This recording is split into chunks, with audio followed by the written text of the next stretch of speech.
Well, you might not be on the train this morning, but you're probably in your car. It's raining in the state capital, probably in other parts of the state, too. These April showers. It's going to be some kind of show come May with the May flowers, I hope, because we're sure getting lots of the wet stuff. And it's raining again, and there was heavy weather in West Michigan, tornadoes and golf ball-sized hail and all that. So some of you are cleaning up this morning, and we feel your pain. 20 minutes after the hour, it's Michael Patrick Shields in our American Metal Roof studio in the Gillespie Group Stadium District building, just a couple of blocks from the Capitol and just a couple of blocks from the desk or office of Mike Calton, who is with us, the state representative from Nashville, Michigan, the Republican. Thank you so much for being available this morning. I'm glad to be here, Michael. I like the way you wheeled on in. We called you this morning and said, can we chat a little bit? And you said, I'll just stop by. That's what the studio's for. Well, I was uncomfortable with talking over the telephone. I really didn't want to come in. I enjoyed the Irish experience in your restroom. Oh, thank you very much. That's exactly how it works. We have all of our Irish artifacts, for whatever reason, in the water closet, or loo, if you will. And thanks for noticing.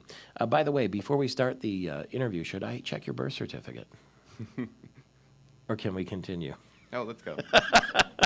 It doesn't seem like that strange of an idea that if you want to run for office, you should show your birth certificate. After all, if you get married, you have to show your birth certificate. A simple thing as that. Is that much of a deal that maybe this would be controversial? I wouldn't think it would be that controversial. It seemed like if you were running for the President of the United States that you should be able to show a birth certificate, since in the Constitution it mentions that you need to be a natural-born citizen, and there's not that many requirements, and that's one of the few. Natural-born citizen, simple as that. Now, your legislation that you're proposing is for here in Michigan. Is it only for the presidency, for the people who want to run in the Michigan primary? It's not for the primary. It's for the general of the presidency. So once you get the nomination of the Republican Party or you run as an independent, if you want to be on the ballot in Michigan, the general election ballot, you're proposing that you show your birth certificate?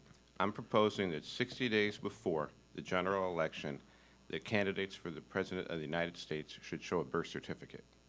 Why not do it in the Michigan primary so that we can avoid a train wreck down the road?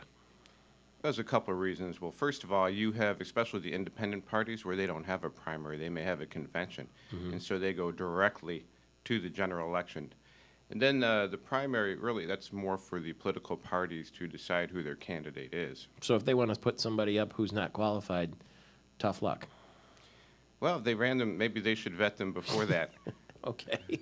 Do you think that, Donald Trump is the one who's really been bringing this to attention to his, to his detriment or to his political gain? I guess it remains to be seen whether he's just toying around or whether he's going to run for president. I've heard all sorts of reasons why President Obama is refusing to show his birth certificate. One is that the father listed on the birth certificate is not the father that people thought it was. That was the idea of one of the state senators from Hawaii. And I heard yesterday, too, that it may say on that birth certificate that he's a Muslim. Have you heard those rumors? No, I've not. That's what why else would he not want to show the birth certificate? Why not just get it over with? That's what I really wonder. And I do want to state, this is not just about Barack Obama. This has happened. We've got 9 instances in the past where candidates for President of the United States, there was some question about their citizenship. Is that right? Yes. Well, for instance, our own George Romney was actually born in Mexico. And his grandparents had immigrated there, but never gained Mexican citizenship because they didn't want to grant citizens or settlers that were coming down citizenship. And so he was actually born in Mexico. So it's not what nationality your parents are, it's where physically you were born.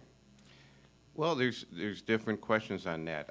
But if, in that case, if your parents are natural citizens and you're born in another country, that can make you a natural citizen.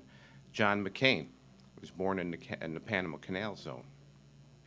So, for instance, since Governor Romney was born in Mexico, his parents were American citizens. That makes him an American. He has the option then, I guess, of dual citizenship with Mexico if he wants to, right? Because I know some of my Irish friends, when they get pregnant, will come over and have the baby here in the States so that the baby gets an American passport. Well, that's another route, they say, to being a natural-born citizen, is if you're born on the soil of the United States. Speaking of Irish, Chester Arthur, there was a question about his citizenship. His father was Irish and not an American citizen, but the mother was an American citizen. It also was thought that he may have been born in Canada, but in actuality, he was born in Vermont. Why not make it a federal law? Basically, I think it should be a federal law. Right now, there is no one federally who is checking these things out. So, as an enumerated power of the states, you're starting to see some of the states are looking at, well, this is an enumerated power of the state then, to make sure the candidates are natural-born citizens. Since they're not doing it at the federal level. No, they're not. All right. Do you expect lots of opposition to the bill or proposed bill? Yes, you can see what's happening in other states. Yeah. This is happening. One of the governors vetoed it. It went through the House and the Senate, and I think it was down in the Southwest. Maybe. Governor Jan Brewer of Arizona. Yeah. It made it all the way through, and she vetoed it, and she was a Republican governor. Interesting stuff. Well, let us know what happens, will you? Sure. Well, And thanks for coming by. We sure appreciate it. That's Republican State Representative Mike Calton from Nashville. Where's Nashville?